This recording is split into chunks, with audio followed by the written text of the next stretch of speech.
John F. Kennedy's sister, Rosemary, was always different from her siblings, but after repeatedly breaking out of a Catholic convent to sleep with men, the shameful decision to have her lobotomized was made, leaving her unable to speak and locked away in a mental institution for the rest of her life. Lobotomies were considered settled science at the time, and a lot of people didn't hesitate to have them done. According to Rosemary's sister, Eunice Kennedy Shriver, when Rosemary returned to the U.S. from the U.K. in 1940, she regressed. Shriver later stated that Rosemary became increasingly irritable and difficult at the age of 22. Rosemary would often experience convulsions and fly into violent rages in which she would hit and injure others. After being expelled from a summer camp in western Massachusetts and staying only a few months at a Philadelphia boarding school, Rosemary was sent to a convent school in Washington, D.C. That's when Rosemary began sneaking out of the convent school.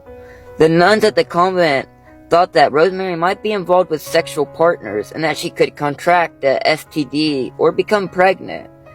Her occasionally erratic behavior frustrated her parents. Her father was especially worried that Rosemary's behavior would shame and embarrass the family and damage his and his children's political careers.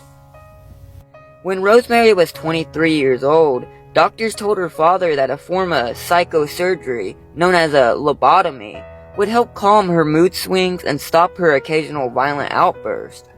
Joseph Kennedy decided that Rosemary should have a lobotomy.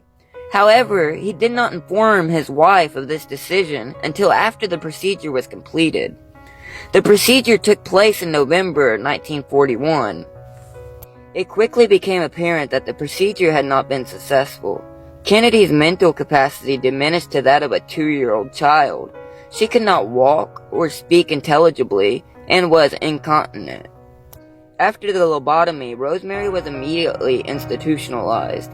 She initially lived for several years at Craig House, a private psychiatric hospital 90 minutes north of New York City. But then in 1949, she was relocated to Jefferson, Wisconsin, where she lived for the rest of her life. In response to her condition, Rosemary's parents separated her from the family and completely disregarded her. Rose Kennedy did not visit her daughter for 20 years, and Joseph P. Kennedy Sr. didn't visit her at all.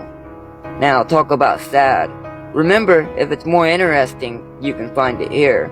Thanks.